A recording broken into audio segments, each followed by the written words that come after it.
What's up YouTube? We are back again. This is Ringo from Sphere, and today we are going to finally jump right into our TOK question. So yeah, I'm still testing out how to record this properly. So you're gonna see my face and it's gonna pop in and out, and then I'm gonna show a screen of the question. Remember, these questions, the analysis of these questions is to give you some insight into the possibility of the different approaches you can try to answer these questions. These are just my thoughts, and they're not super organized thoughts. It's just some ideas which I want to, interpret. When I first see this question, I'll interpret it and I'll give you guys some ideas. So make sure you don't follow it and say, oh hey Ringo, you said that in your video, should I use this structure then? No, it's not a structured video. I'm not going to teach you how to structure a TOK essay, but I'm here to shed some light and ideas into how or what you can try to answer. So without further ado, let's get right into the first question. So the first question, it actually says this: the field of study of academic discipline can overlap, but adopting an interdisciplinary approaches to the product of knowledge leads only to confusion. Whew. Actually, this is the easier one of the questions. So let's get over it. Let's talk about it. So if you guys, I'm just gonna put my head down to look at my screen. You guys can see what I'm actually looking at as well. So here is the idea. You have to first try and understand some keywords that have been done in this. So what does it actually mean by academic discipline? Okay, what does it mean by the production of knowledge? And what is it about confusion? Okay. So just basically, academic disciplines are your different areas of knowledge. Just simply saying it, it's easy. Just, think about areas of knowledge. Okay? So what kind of ooh, that's a highlighter. Let me pull up a pen. So, what kind of AOK are we looking at? The areas of knowledge. Keep thinking that. Ooh, the next word they love asking every year. What is it? Oops. Let me just accidentally move this. So what we're looking at is the production of knowledge. Well, what does it mean, the production of knowledge? We're not talking about the transmission of knowledge. We're talking about the production of knowledge. Do you produce knowledge? To a certain extent, yes, you do produce some knowledge about yourself, but a general understanding of the production of knowledge is, new knowledge. That's what we're, looking at. Leads only to confusion. Ooh, this word is very, very specific. Leads only to confusion. Is it only? Is it confusion to you? Confusion to me? Confusion to the rest of the world? What are we going to look at? Well, I've typed in some points which you guys can look at right now. The first one is, can knowledge be even bound by discipline?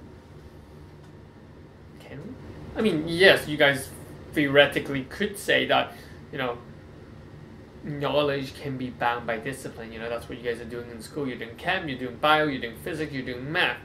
But once things get a little bit more complicated, can you actually bind it to discipline?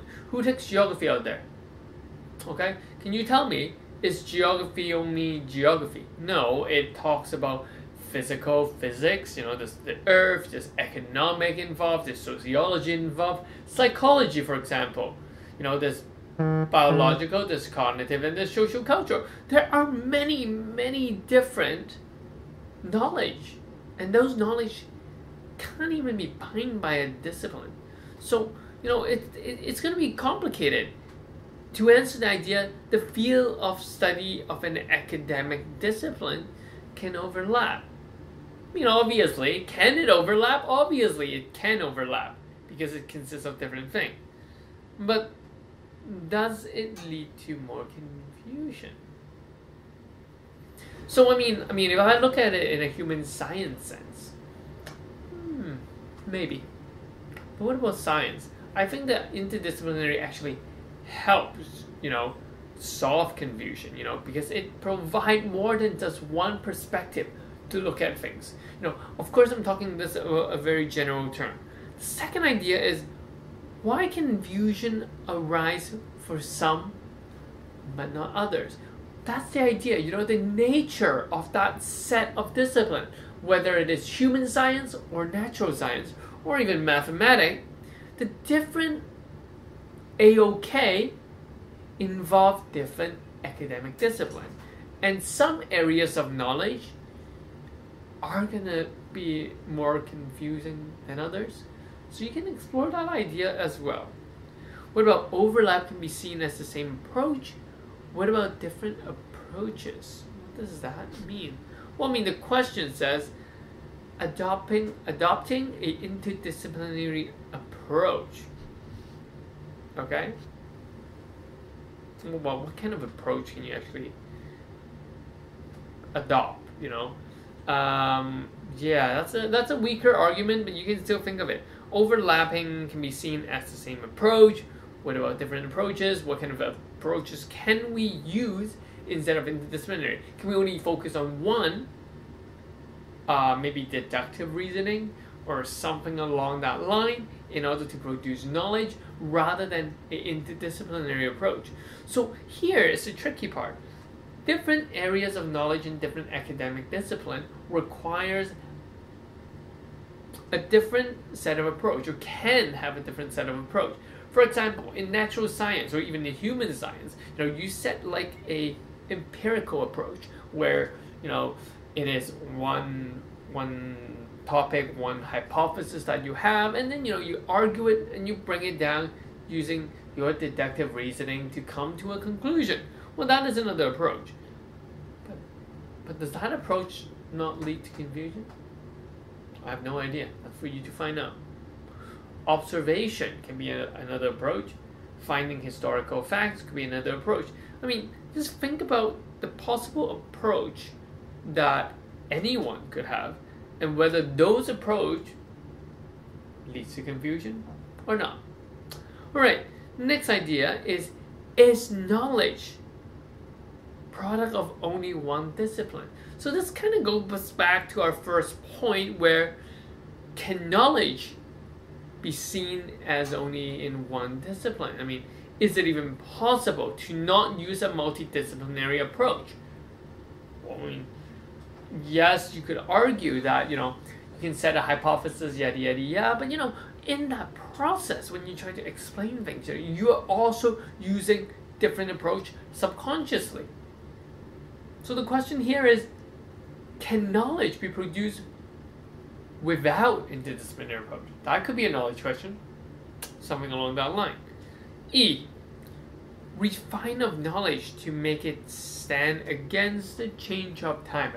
This is interesting. There's many examples that you can think of at the top of your head where over time, when we learn more, the knowledge becomes more solid. Charles Darwin, people thought it was crazy, what the hell, evolution, but everyone now accept that fact. And why is it? Well, people use science, they use proof, they use biology, they use history, they use multidisciplinary approach to try to refine this. So is it really leading to confusion? Or are we solving confusion? That's another point you can think about. Okay, next, the production of knowledge, as a person will mean, may differ from the knowledge being accepted by society. So this builds on the Darwin idea. And technically, what's confusion? My student always tell me, hey, Mr. Chu, hey, Ringo, I'm confused. I'm like, what are you confused about? So your understanding of confusion and my understanding of confusion could be very different. Because, we have different mindset, we have different intelligence. Yes. So, that's the thing. What is confusion? Confusion could also be split into the ideas of personal idea, personal knowledge, and shared knowledge. Because, for a person, something might be confusing. For others, it might not be confusing. right? I mean, when you guys write an essay, you guys can tell me, I mean, especially geography essay, you're like, oh, I didn't know you can use this approach. Well, I mean, yeah, I'm from a multidisciplinary background. That's why I can apply things more, with more insight. Yeah, I kind of lost my word. And more ideas than, of someone who only study one discipline. That's the logic. I mean, the idea of confusion is very dependable on personal knowledge or shared knowledge. And the last point, confusion can arise from the pack. I think that's what I meant. I think from the lack of understanding. I think it's lack. Oops. From the lack of understanding using the ways of knowing. So the confusion may not be because of the different interdisciplinary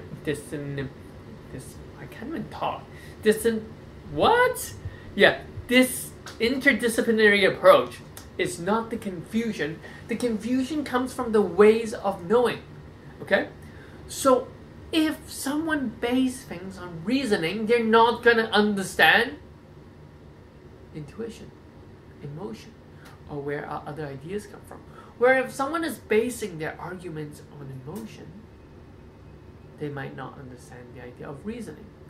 So is it the different academic discipline being overlapped that's causing the confusion, or the lack of understanding of these knowledge through the ways of knowing that an individual use leads to confusion?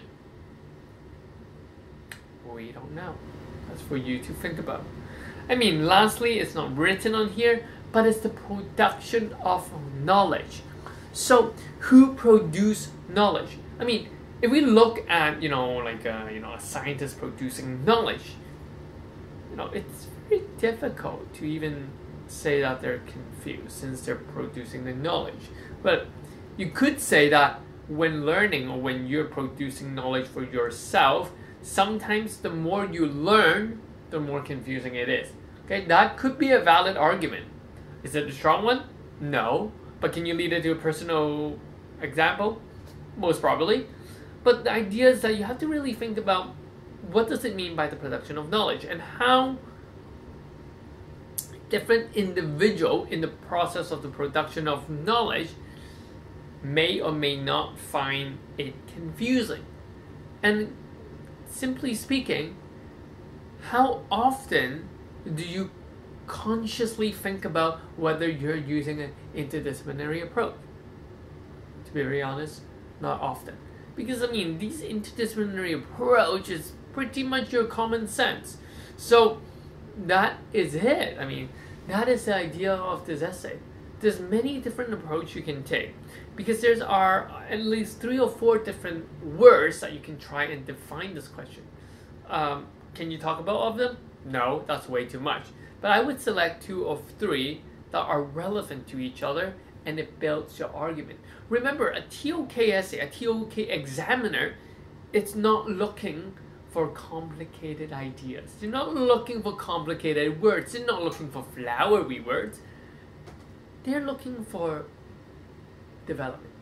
I wouldn't even use the word reasoning because they don't really look for reason, but how do you develop an argument? How do you bring about the argument in different perspective?